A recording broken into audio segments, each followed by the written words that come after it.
എസ്ര അധ്യായം 1.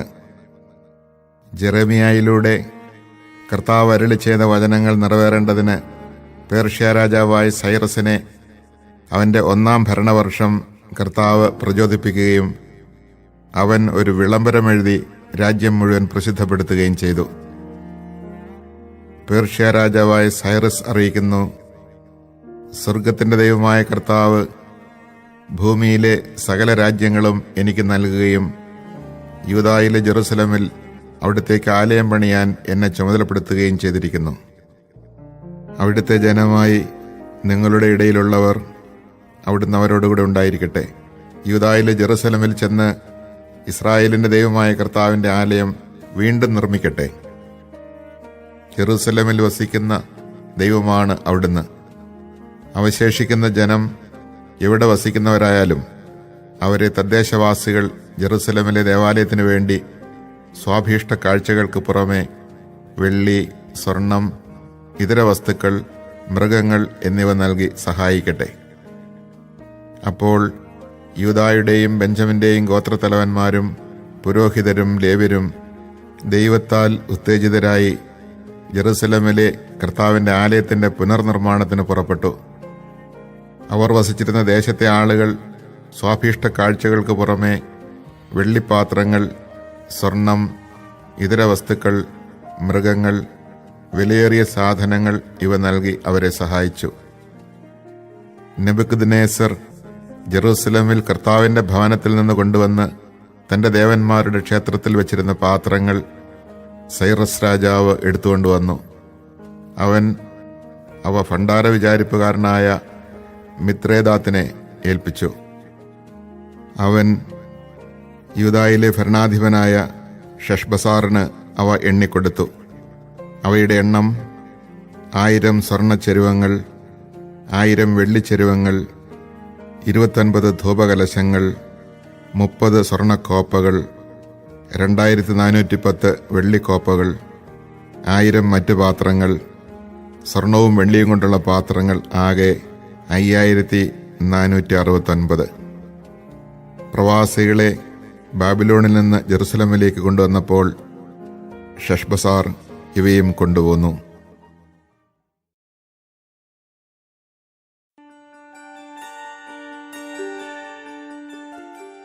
എസ്ര അധ്യായം 2. ബാബിലോൺ രാജാവായ നെബൂഖദ്നേസർ ബാബിലോണിലേക്ക് തടവുകാരായി കൊണ്ടുപോയ ജനം പ്രവാസത്തിൽ നിന്ന് തങ്ങളുടെ പട്ടണമായ ജെറുസലമിലും യൂദായിലും തിരിച്ചെത്തി. സെറുബാബേൽ, യശുവ, നെഹമിയ, സെറായിയ, റേലായ, മൊർദെഖായ്, ബിൽഷാൻ, മിസ്പാർ, ബിഗ്വായ്, റഹും, ബാന എന്നിവരാണ് അവരെ നയിച്ചത്. ഇസ്രായേൽ ജനത്തിൻ്റെ കണക്ക്: പാറോഷിൻ്റെ പുത്രന്മാർ 2172, ഷെഫാത്തിയയുടെ പുത്രന്മാർ 372, ആരായുടെ പുത്രന്മാർ 775, പഹത് മോവാബിൻ്റെ, അതായത് യശുവയുടെയും യോവാബിൻ്റെയും പുത്രന്മാർ 2812, ഏലാമിൻ്റെ പുത്രന്മാർ 1254, സാത്തുവിൻ്റെ പുത്രന്മാർ 945, സക്കായിയുടെ പുത്രന്മാർ 760, ബാനിയുടെ പുത്രന്മാർ 642, ബേബായിയുടെ പുത്രന്മാർ 623, അസ്ഗാദിൻ്റെ പുത്രന്മാർ 1222, അദോനിക്കാമിൻ്റെ പുത്രന്മാർ 666, ബിഗ്വായിയുടെ പുത്രന്മാർ 2056, അദീനിൻ്റെ പുത്രന്മാർ 454, അതേറിൻ്റെ, അതായത് ഹെസക്യായുടെ പുത്രന്മാർ 98, ബേസായിയുടെ പുത്രന്മാർ 323, യോറായുടെ പുത്രന്മാർ 112,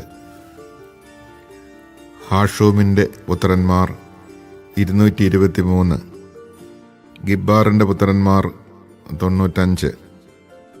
ബേത്ലഹേമിലെ ആളുകൾ 123. നെത്തോഫായിലെ ആളുകൾ 56.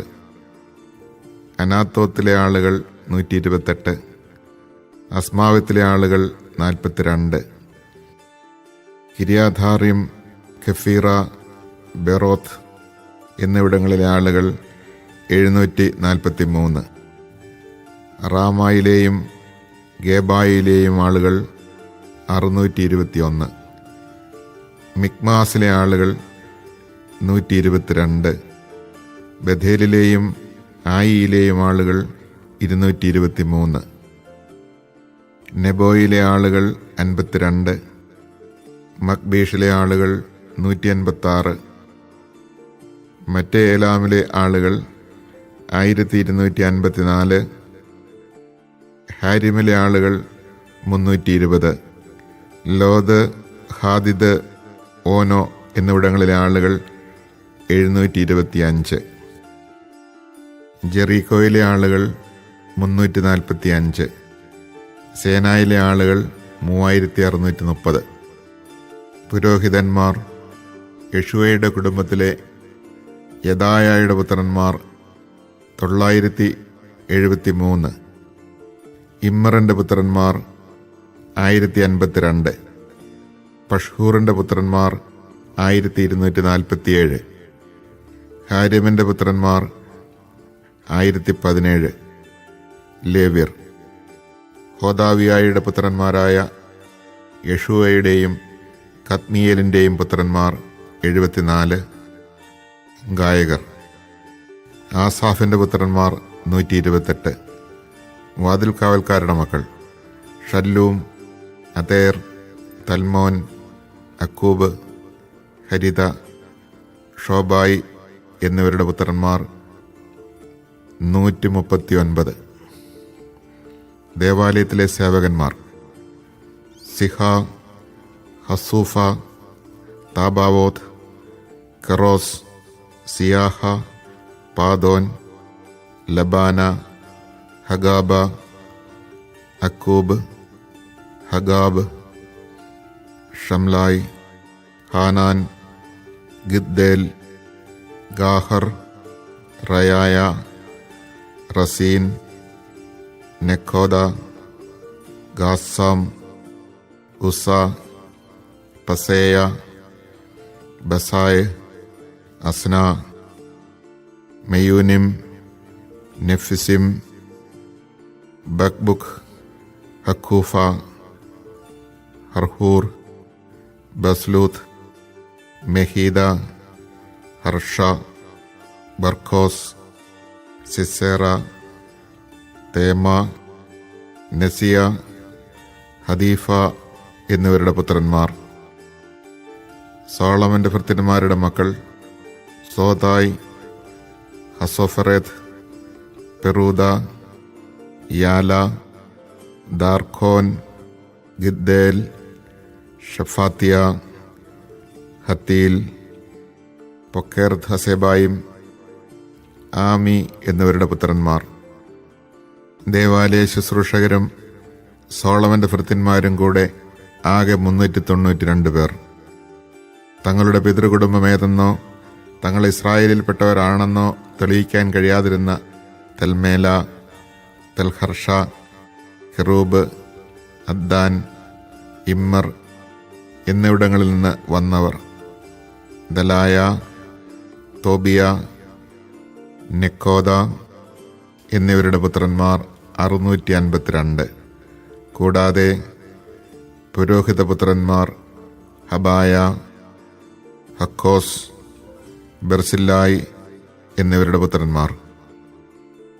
ഗിലെയാദുകാരനായ ബെർസില്ലായുടെ പുത്രിയെ ഭാര്യയായി സ്വീകരിച്ചതിനാൽ അവളുടെ പേരിൽ അറിയപ്പെടുന്നവരാണ് ബെർസില്ല കുടുംബക്കാർ.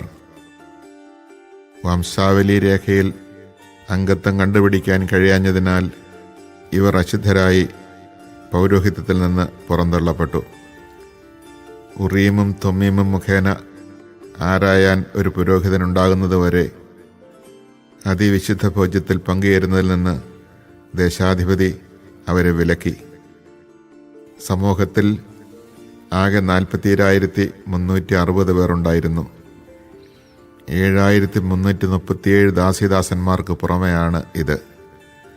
അവർക്ക് 200 ഗായികന്മാർ ഉണ്ടായിരുന്നു. അവർക്ക് 736 കുതിര, 245 കോവർകഴുത, 435 ഒട്ടകം, 6,720 കഴുത എന്നിവ ഉണ്ടായിരുന്നു. ജെറുസലമിൽ കർത്താവിൻ്റെ ആലയത്തിൽ വന്ന ചില കുടുംബത്തലവന്മാർ ദേവാലയം യഥാസ്ഥാനം പണിയാൻ സ്വാഭീഷ്ട കാഴ്ചകൾ നൽകി. ആലയ നിർമ്മാണ നിധിയിലേക്ക് തങ്ങളുടെ കഴിവിനൊത്ത് അവർ നൽകിയ സംഭാവന 61,000 ദാരിക് സ്വർണവും 1000 മീന വെള്ളിയും 100 പുരോഹിത വസ്ത്രങ്ങളുമാണ്. പുരോഹിതന്മാരും ലേവ്യരും ചില ആളുകളും ജെറുസലമിലും പരിസരങ്ങളിലും താമസിച്ചു. ഗായകരും വാതിൽക്കാവൽക്കാരും ദേവാലയ സേവകരും മറ്റ് ഇസ്രായേല്യരും തങ്ങളുടെ പട്ടണങ്ങളിൽ വസിച്ചു.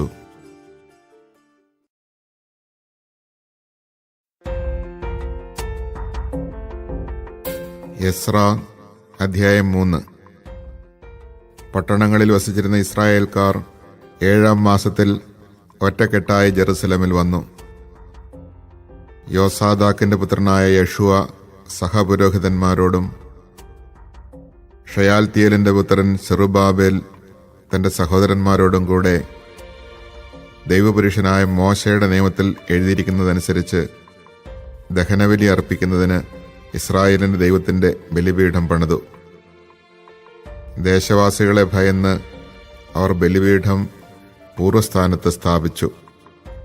അതിന്മേൽ അവർ കർത്താവിന് പ്രഭാതത്തിലും പ്രദോഷത്തിലും ദഹനബലി അർപ്പിച്ചു.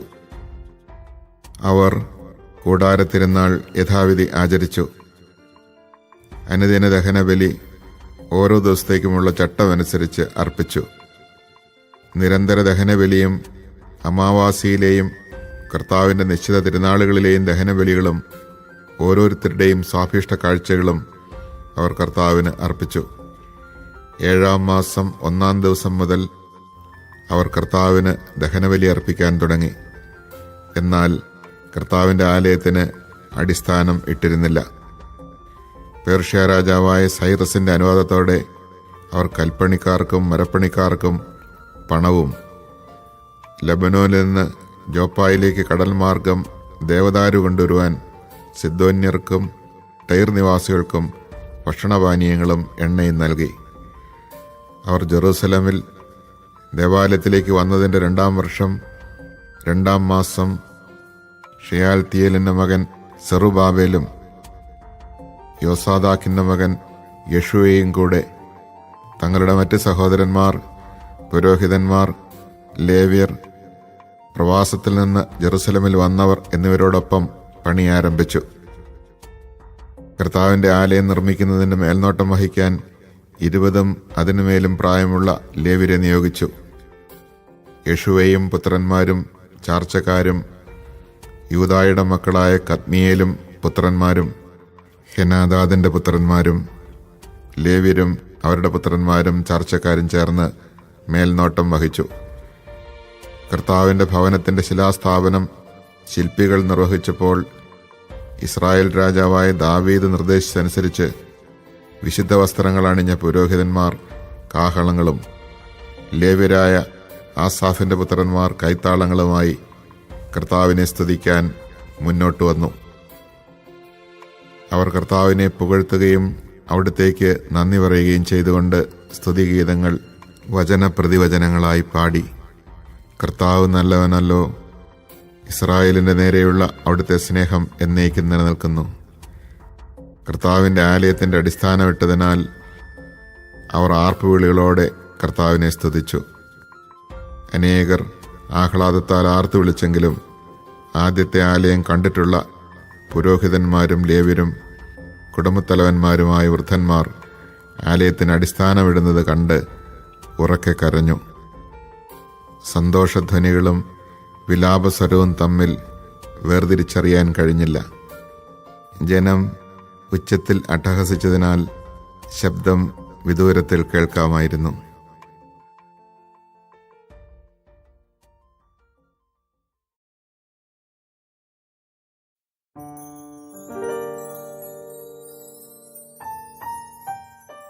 എസ്ര അധ്യായം 4. തിരിച്ചെത്തിയ പ്രവാസികൾ ഇസ്രായേലിന്റെ ദൈവമായ കർത്താവിന് ആലയം നിർമ്മിക്കുന്നുവെന്ന് യൂദായുടെയും ബെഞ്ചമിന്റെയും പ്രതിയോഗികൾ കേട്ടു. അവർ സെറുബ്ബാബേലിനെയും കുടുംബത്തലവന്മാരെയും സമീപിച്ച് പറഞ്ഞു, ഞങ്ങളും നിങ്ങളോടുകൂടെ പണിയട്ടെ. ഞങ്ങളും നിങ്ങളെപ്പോലെ നിങ്ങളുടെ ദൈവത്തെ ആരാധിക്കുകയും ഞങ്ങളെ ഇവിടെ കൊണ്ടുവന്ന അസീറിയ രാജാവായ ഏസർഹദ്ദോന്റെ കാലം മുതൽ അവിടത്തേക്ക് ബലിയർപ്പിക്കുകയും ചെയ്തു വരുന്നു. എന്നാൽ സെറുബ്ബാബേലും യെശുവയും മറ്റു കുടുംബത്തലവന്മാരും അവരോട് പറഞ്ഞു, ഞങ്ങളുടെ ദൈവത്തിന് ആലയം പണിയുന്നതിൽ നിങ്ങളൊന്നും ചെയ്യേണ്ടതില്ല. പേർഷ്യ രാജാവായ സൈറസ് കൽപ്പിച്ചതനുസരിച്ച് ഇസ്രായേലിന്റെ ദൈവമായ കർത്താവിന്റെ ആലയം ഞങ്ങൾ തന്നെ നിർമ്മിച്ചുകൊള്ളാം. അപ്പോൾ ദേശവാസികൾ പണി തുടരുന്നതിൽ യൂദാജനങ്ങളെ നിരുത്സാഹപ്പെടുത്തുകയും ഭീഷണിപ്പെടുത്തുകയും ചെയ്തു. അവരെ ലക്ഷ്യത്തിൽ നിന്ന് വ്യതിചലിപ്പിക്കുവാൻ ദേശവാസികൾ പേർഷ്യ രാജാക്കന്മാരായ സൈറസിന്റെ കാലം മുതൽ ദാരിയൂസിന്റെ കാലം വരെ ഉപദേശകന്മാരെ വിലക്കെടുത്തു. അഹസ്വേരൂസിന്റെ ഭരണം ആരംഭിച്ചപ്പോൾ അവർ ജെറുസലേമിലെയും യൂദായിലെയും നിവാസികൾക്കെതിരെ ഒരു കുറ്റപത്രം സമർപ്പിച്ചു. പേർഷ്യ രാജാവായ അർത്താക്സർക്സസിന്റെ കാലത്തും ബിഷ്ലാം, മിത്രദാത്ത്, താബേൽ എന്നിവരും അനുയായികളും രാജാവിന് എഴുതി. കത്ത് അരമായ ലിപിയിലാണ് എഴുതിയിരുന്നത്. വിവർത്തനവും ഉണ്ടായിരുന്നു. സേനാപതി റഹൂം, കാര്യദർശി ഷിംഷായി എന്നിവർ ജെറുസലേമിനെതിരെ രാജാവിന് കത്തയച്ചു. റഹൂം, ഷിംഷായി, അവരുടെ അനുചരന്മാർ, ന്യായാധിപന്മാർ, ദേശാധിപതികൾ, സ്ഥാനികൾ, പേർഷ്യക്കാർ, ഏറക്കിലെ ജനങ്ങൾ, ബാബിലോൺകാർ, ഏലാമ്യരെന്നറിയപ്പെടുന്ന സൂസാക്കാർ എന്നിവരും മഹാനും ശ്രേഷ്ഠനുമായ ഒസ്നാപ്പർ നാടുകടത്തി സമറിയായിലെ പട്ടണങ്ങളിലും നദിക്കപ്പുറത്തുമുള്ള ദേശത്തും വസിപ്പിച്ച മറ്റ് ജനതകളും കൂടി എഴുതുന്ന കത്ത്. കത്തിന്റെ പകർപ്പാണ് ഇത്. അർത്താക്സർക്സസ് രാജാവിന് നദിക്കക്കരെയുള്ള ദേശത്ത് വസിക്കുന്ന ദാസന്മാരുടെ മംഗളാശംസകൾ. അങ്ങയുടെ അടുത്ത് നിന്ന് വന്ന യഹൂദർ ജെറുസലേമിലേക്ക് പോയി എന്ന് അറിയിക്കട്ടെ. കലഹക്കാരുടെയും ദുഷ്ടന്മാരുടെയും ആയ ആ പട്ടണത്തിന്റെ പുനർനിർമ്മാണം അവർ ആരംഭിച്ചിരിക്കുന്നു. അവർ അതിന്റെ മതിലുകൾ പൂർത്തിയാക്കുകയും അസ്ഥിവാരത്തിന്റെ അറ്റകുറ്റപ്പണി നടത്തുകയും ചെയ്യുന്നു.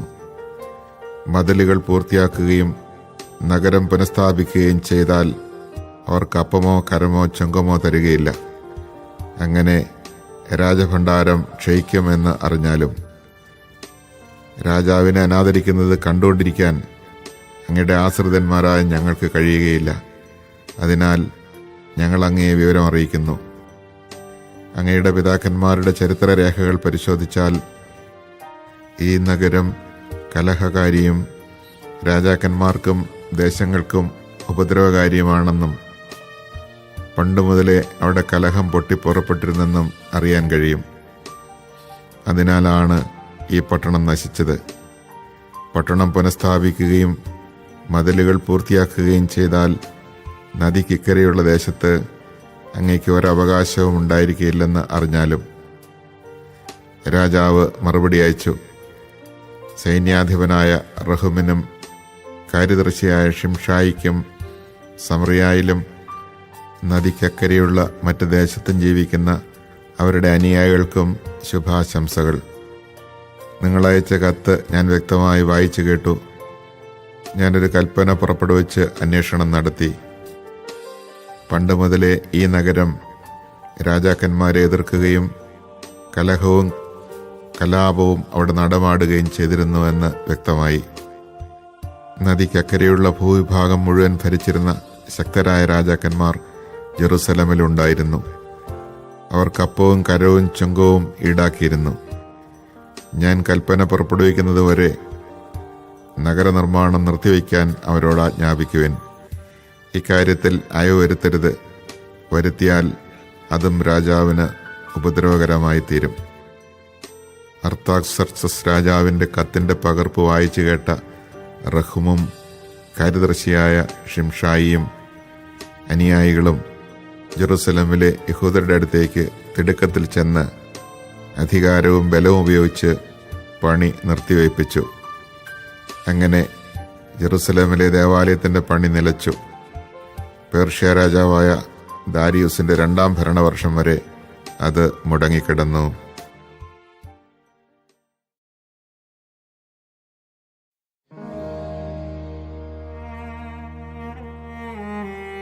എസ്ര അധ്യായം 5. പ്രവാചകന്മാരായ ഹഗ്ഗായിയും ഇദ്ദോയുടെ മകൻ സഖറിയായും ഇസ്രായേലിന്റെ ദൈവത്തിന്റെ നാമത്തിൽ യൂദായിലും ജെറുസലമിലുമുള്ള യഹൂദരോട് പ്രവചിച്ചു. ഷയാൽത്തിയേലിന്റെ മകൻ സെറുബ്ബാബേലും യോസാദാക്കിന്റെ മകൻ യെശുവയും ജെറുസലമിൽ ദേവാലയത്തിന്റെ പണി പുനരാരംഭിച്ചു. ദൈവത്തിന്റെ പ്രവാചകന്മാരും അവരെ സഹായിച്ചു. നദിക്കക്കരെയുള്ള പ്രദേശത്തെ അധിപതിയായ തത്തേനായിയും ഷത്താർ ബോസനായിയും അനുയായികളും അവരോട് ചോദിച്ചു, ഈ ആലയം പൂർത്തിയാക്കാൻ ആരാണ് നിങ്ങൾക്ക് അധികാരം തന്നത്? കെട്ടിടം പണിയുന്നവർ ആരൊക്കെയെന്നും അവർ തിരക്കി.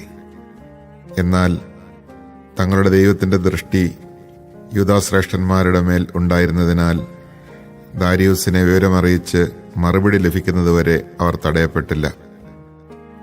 നദിക്കക്കരെയുള്ള പ്രദേശത്തിന്റെ അധിപതികളായ തത്തേനായിയും ഷത്താർ ബസനായിയും ഉപാധിപതികളും കൂടി ദാരിയൂസ് രാജാവിന് അയച്ച കത്തിൽ ഇപ്രകാരം എഴുതിയിരുന്നു: ദാരിയൂസ് രാജാവിന് മംഗളാശംസകൾ. അങ്ങ് അറിഞ്ഞാലും ഞങ്ങൾ യൂദാദേശത്ത് അത്യുന്നത ദൈവത്തിന്റെ ആലയത്തിൽ പോയി. അത് വലിയ കല്ലുകൾ കൊണ്ടാണ് പണിയുന്നത്. ഉത്തരം വെച്ചു കഴിഞ്ഞു. പണി ഉത്സാഹപൂർവ്വം മുന്നേറിക്കൊണ്ടിരിക്കുന്നു. ഈ ആലയം പൂർത്തിയാക്കാൻ ആരാണ് നിങ്ങൾക്ക് അധികാരം തന്നത് എന്ന് ഞങ്ങൾ ശ്രേഷ്ഠന്മാരോട് ചോദിച്ചു. അങ്ങയെ അറിയിക്കാൻ ഞങ്ങൾ അവരുടെ നേതാക്കന്മാരുടെ പേരുകൾ ആരാഞ്ഞു. അവരുടെ മറുപടി ഇതായിരുന്നു: ഞങ്ങൾ ആകാശത്തിൻ്റെയും ഭൂമിയുടെയും ദൈവത്തിൻ്റെ ദാസന്മാരാണ്. വളരെ വർഷങ്ങൾക്ക് മുമ്പ് മഹാനായ ഒരു ഇസ്രായേൽ രാജാവ് പണിതീർത്ത ആലയം ഞങ്ങൾ വീണ്ടും പണിയുന്നു. ഞങ്ങളുടെ പിതാക്കന്മാർ സ്വർഗസ്ഥനായ ദൈവത്തെ പ്രകോപിപ്പിച്ചതിനാൽ അവിടുന്ന് അവരെ കൽദായനായ ബാബിലോൺ രാജാവ് നെബൂഖദ്നേസറിന്റെ കൈകളിൽ ഏൽപ്പിച്ചു. അവൻ ഈ ആലയം നശിപ്പിക്കുകയും ജനത്തെ ബാബിലോണിലേക്ക് തടവുകാരായി കൊണ്ടുപോവുകയും ചെയ്തു. എന്നാൽ ബാബിലോൺ രാജാവായ സൈറസിന്റെ 1ാം ഭരണവർഷം ഈ ദേവാലയം പുനഃസ്ഥാപിക്കണമെന്ന് അവൻ കൽപ്പന പുറപ്പെടുവിച്ചു. നെബൂഖദ്നേസർ ജെറുസലമിലെ ദേവാലയത്തിൽ നിന്ന് എടുത്തുകൊണ്ടുപോയി ബാബിലോണിലെ ക്ഷേത്രത്തിൽ വെച്ചിരുന്ന സ്വർണവും വെള്ളിയും കൊണ്ടുള്ള പാത്രങ്ങൾ സൈറസ് രാജാവ് താൻ ദേശാധിപതിയായി നിയമിച്ച ഷെഷ്ബസാറിനെ ഏൽപ്പിച്ചു. സൈറസ് അവനോട് കൽപ്പിച്ചു, ഈ പാത്രങ്ങൾ കൊണ്ടുപോയി ജെറുസലമിലെ ആലയത്തിൽ വയ്ക്കുക. ദേവാലയം യഥാസ്ഥാനം വീണ്ടും പണിയട്ടെ. ഷെഷ്ബസാർ ജെറുസലമിൽ വന്ന് ദേവാലയത്തിന് അടിസ്ഥാനമിട്ടു. അന്നു മുതൽ പണി നടക്കുന്നു. ഇന്നും പൂർത്തിയായിട്ടില്ല. അതിനാൽ അങ്ങേക്ക് ഉചിതമെന്ന് തോന്നുന്നെങ്കിൽ ബാബിലോണിലെ രാജകീയ രേഖകൾ പരിശോധിച്ച് ജെറുസലമിൽ ദേവാലയം പുനഃസ്ഥാപിക്കാൻ സൈറസ് രാജാവ് കൽപ്പിച്ചിട്ടുണ്ടോ എന്ന് നോക്കി രാജഹിതം ഞങ്ങളെ അറിയിച്ചാലും. The Book of Ezra, chapter 1. In the first year of Cyrus, king of Persia, in order to fulfill the word of the Lord spoken by Jeremiah, the Lord inspired King Cyrus of Persia to issue this proclamation throughout his kingdom, both by word of mouth and in writing. Thus says Cyrus, king of Persia, all the kingdoms of the earth the Lord, the God of heaven, has given to me, and he has also charged me to build him a house in Jerusalem, which is in Judah. Whoever therefore among you belongs to any part of his people, let him go up, and may his God be with him. Let everyone who has survived in whatever place he may have dwelt be assisted by the people of that place with silver, gold, goods, and cattle, together with freewill offerings for the house of God in Jerusalem. Then the family heads of Judah and Benjamin and the priests and Levites, everyone, that is, whom God had inspired to do so, prepared to go up to build the house of the Lord in Jerusalem. All their neighbors gave them help in every way, with silver, gold, goods, and cattle, and with many precious gifts, besides all their freewill offerings. King Cyrus, too, had the utensils of the house of the Lord brought forth, which Nebuchadnezzar had taken away from Jerusalem and placed in the house of his God.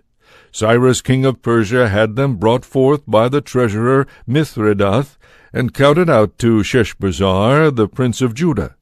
This was the inventory: sacks of gold ware 30, sacks of silverware 1,029, golden bowls 30, silver bowls 410, other ware 1,000 pieces. Total of the gold and silverware 5,400 pieces. All these Sheshbazzar took with him when the exiles were brought back from Babylon to Jerusalem. Chapter 2. These are the inhabitants of the province who returned from the captivity of the exiles, whom Nebuchadnezzar, king of Babylon, had carried away to Babylon, and who came back to Jerusalem and Judah, each man in his own city, those who returned with Zerubbabel, Jeshua, Nehemiah, Seraiah, Realiah, Mordecai, Bilshan, Mispereth, Bigvai, Rehum, and Baanah. The census of the men of Israel, sons of Parosh, 2,172, sons of Shephatiah, 372, sons of Ara, 775, sons of Pahath Moab, who were sons of Jeshua and Joab, 2,812, sons of Elam, 1,254, sons of Zatu, 945, sons of Zakkai, 760, sons of Benai, 642, sons of Bebai, 623, sons of Azgad, 1,222, sons of Adonikam, 666, sons of Bigvai, 2,056, sons of Adin, 454, sons of Ater, who were sons of Hezekiah, 98, sons of Bezai, 323, sons of Jorah, 112, sons of Hashum, 223, sons of Gibeon, 95, sons of Bethlehem, 123, men of Netophah, 56, men of Anathoth, 128, men of Bethazmaveth, 42, men of Kiriath Jearim, Jephirah and Beeroth, 743, men of Ramah and Geba, 621, men of Michmas, 122, men of Bethel and Ai, 223, sons of Nebo, 52, sons of Magbish, 156, sons of the other Elam, 1,254, sons of Harim, 320, sons of Lod, Hadid, and Ono, 725, sons of Jericho, 345, sons of Senah, 3,630. The priests, sons of Jedaiah, who were of the house of Jeshua, 973, sons of Immer, 1,052, sons of Pashur, 1,247, sons of Harim, 1,017. The Levites, sons of Jeshua, Kadmiel, Binuai, and Hodaviah, 74. The singers, sons of Asaph, 128. The gatekeepers, sons of Shallum, sons of Ater, sons of Talmon, sons of Akub, sons of Hatita, sons of Shobai, 139 in all. The temple slaves, sons of Zihah, sons of Hasupha, sons of Tabaoth, sons of Kiros, sons of Siaha, sons of Padon, sons of Lebanah, sons of Hagabah, sons of Akub, sons of Hagab, sons of Shemlai, sons of Hanan, sons of Gideai, sons of Gehar, sons of Reiah, sons of Rezin, sons of Nekoda, sons of Gazam, sons of Uzzah, sons of Paseah, sons of Besai, sons of Asna, sons of the Maonites, sons of the Nephusites, sons of Bakbuk, sons of Hakupha, sons of Harhur, sons of Bazluth, sons of Mahida, sons of Harsha, sons of Barkos, sons of Sisera, sons of Tema, sons of Neziah, sons of Hatipha. Descendants of the slaves of Solomon, sons of Sotai, sons of Hasophereth, sons of Peruda, sons of Jaala, sons of Darkon, sons of Giddel, sons of Shephatiah, sons of Hatil, sons of Pokereth Hazabaim, sons of Amai. The total of the temple slaves and the descendants of the slaves of Solomon was 392. The following who returned from Tel Melah, Tel Harsha, Cherub, Adon, and Immer were unable to prove that their ancestral houses and their descent were Israelite. Sons of Delaiah, sons of Tobiah, sons of Nekoda, 652. Also of the priests, sons of Habaiah, sons of Hakos, sons of Barzillai. He had married one of the daughters of Barzillai the Gileadite, and became known by his name.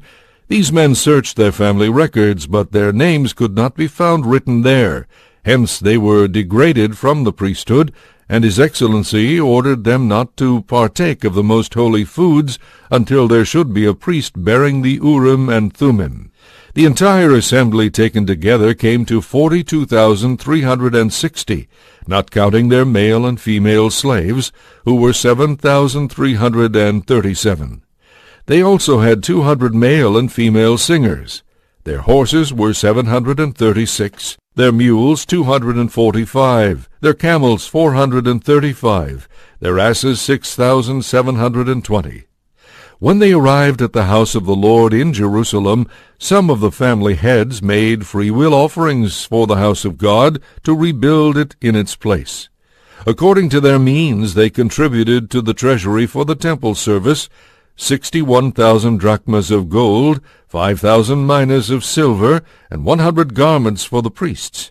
The priests, the Levites, and some of the common people took up residence in Jerusalem, but the singers, the gatekeepers, and the temple slaves dwelt in their cities. Thus all the Israelites dwelt in their cities. Chapter 3. Now when the 7th month came after the Israelites had settled in their cities, the people gathered at Jerusalem as one man. Then Jeshua son of Jozadak, together with his brethren the priests, and Zerubbabel son of Shealtiel, together with his brethren, set about rebuilding the altar of the God of Israel, in order to offer on it the holocausts prescribed in the law of Moses, the man of God. Despite their fear of the peoples of the land, they replaced the altar on its foundations, and offered holocausts to the Lord on it, both morning and evening. They also kept the Feast of Booths in the manner prescribed, and they offered the daily holocausts in the proper number required for each day. Thereafter they offered the established holocaust, the sacrifices prescribed for the new moons, and all the festivals sacred to the Lord, and those which any one might offer as a free-will gift to the Lord. From the first day of the 7th month they began to offer holocausts to the Lord, though the foundation of the temple of the Lord had not yet been laid.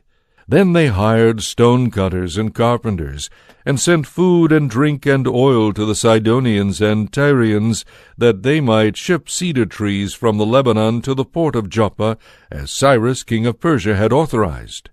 In the year after their coming to the house of God in Jerusalem, in the 2nd month, Zerubbabel son of Shealtiel and Jeshua son of Jozadak, together with the rest of their brethren, the priests and Levites, and all who had come from the captivity to Jerusalem, began by appointing the Levites 20 years of age and over to supervise the work on the house of the Lord. Jeshua and his sons and brethren, with Kadmiel and Binnui son of Henadad, and their sons and their brethren the Levites, stood as one man to supervise those who were engaged in the work on the house of God.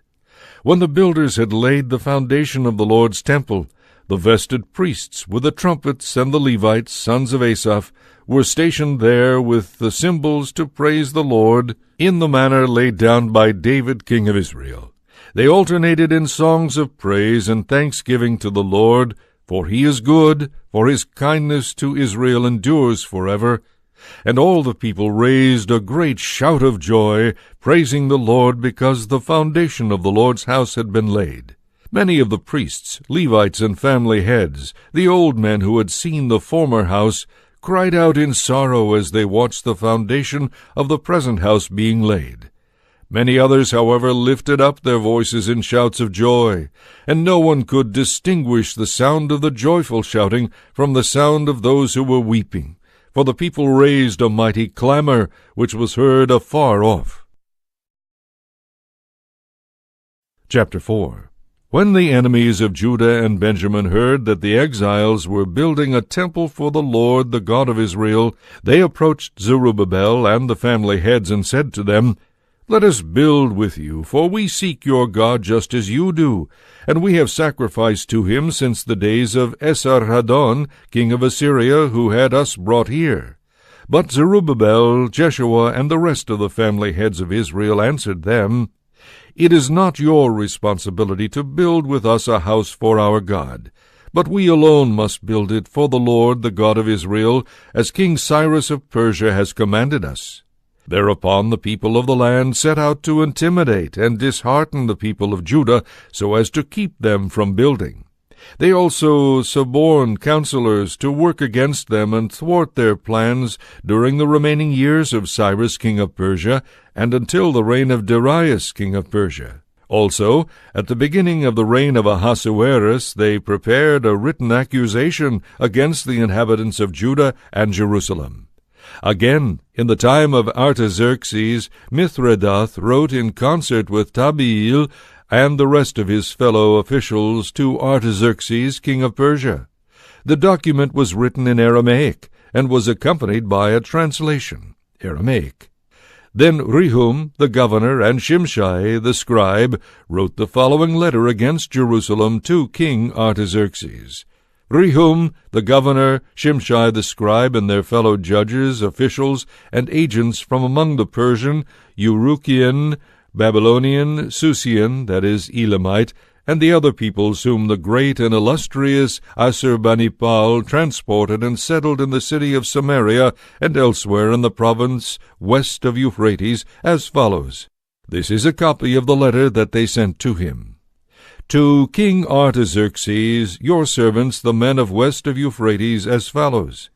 Let it be known to the king that the Jews who came up from you to us have arrived at Jerusalem, and are now rebuilding this rebellious and evil city.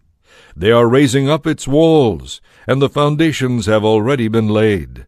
Now let it be known to the king that if this city is rebuilt and its walls are raised up again, they will no longer pay taxes, tributes, or tolls. Thus it can only result in harm to the throne. Now since we partake of the salt of the palace, we ought not simply to look on while the king is being dishonored. Therefore we have sent this message to inform you, O king, so that inquiry may be made in the historical records of your fathers. In the historical records you can discover and verify that this city is a rebellious city, which has proved fatal to kings and provinces, and that sedition has been fostered there since ancient times. For that reason this city was destroyed. We inform you, O king, that if this city is rebuilt, and its walls are raised up again, by that very fact you will no longer own any part of west of Euphrates. The king sent this answer. To Rehum the governor, Shimshai the scribe, and their fellow officials living in Samaria and elsewhere in the province of west of Euphrates, greetings and the following. The communication which you sent us has been read plainly in my presence. When at my command inquiry was made, it was verified that from ancient times this city has risen up against kings, and that rebellion and sedition have been fostered there. Powerful kings were once in Jerusalem who ruled over all west of Euphrates, and taxes, tributes, and tolls were paid to them. Give orders, therefore, that will stop the work of these men. This city may not be rebuilt until a further decree has been issued by me. Take care that you do not neglect this matter, lest the evil grow to the detriment of the throne. As soon as a copy of King Artaxerxes' letter had been read before Rehum the governor, Shimshai the scribe, and their fellow officials, they went in all haste to the Jews in Jerusalem, and stopped their work by force of arms. Thus it was that the work on the house of God in Jerusalem was halted. This inaction lasted until the 2nd year of the reign of Darius, king of Persia. Chapter 5. Then the prophets Haggai and Zechariah son of Iddo began to prophesy to the Jews in Judah and Jerusalem in the name of the God of Israel. Thereupon Zerubbabel son of Shealtiel and Jeshua son of Jozadak began again to build the house of God in Jerusalem, with the prophets of God giving them support. At that time there came to them Tattenai, governor of west of Euphrates, and Shethar-bozenai, and their fellow officials, who asked them, "Who issued the decree for you to build this house and raise this edifice? What are the names of the men who are building this structure?"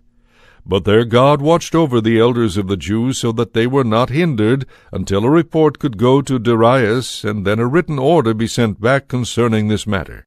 A copy of the letter sent to King Darius by Tattenai, governor of west of Euphrates, and Shethar-bozenai, and their fellow officials from west of Euphrates, they sent him a report in which was written the following: "To King Darius, all good wishes. Let it be known to the king that we have visited the province of Judah and the house of the great God. It is being rebuilt of cut stone, and the walls are being reinforced with timber. The work is being carried on diligently, and is making good progress under their hands." We then questioned the elders, addressing to them the following words: "Who issued the decree for you to build this house and raise this edifice?" We also asked them their names, to report them to you in a list of the men who are their leaders. This was their answer to us: "We are the servants of the God of heaven and earth, and we are rebuilding the house built here long years ago, which a great king of Israel built and finished. But because our fathers provoked the wrath of the God of heaven, he delivered them into the power of the Chaldean Nebuchadnezzar, king of Babylon, who destroyed this house and led the people captive to Babylon. However, in the 1st year of Cyrus, king of Babylon, King Cyrus issued a decree for the rebuilding of this house of God.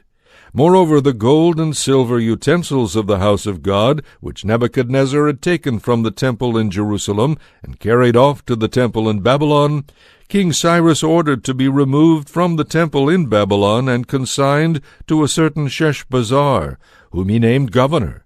And he commanded him, "Take these utensils and deposit them in the temple of Jerusalem, and let the house of God be rebuilt on its former site."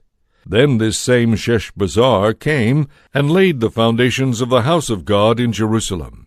Since that time the building has been going on, and it is not yet completed. Now, if it please the king, let a search be made in the royal archives of Babylon to discover whether a decree really was issued by King Cyrus for the rebuilding of this house of God in Jerusalem. And may the king's pleasure in this matter be communicated to us.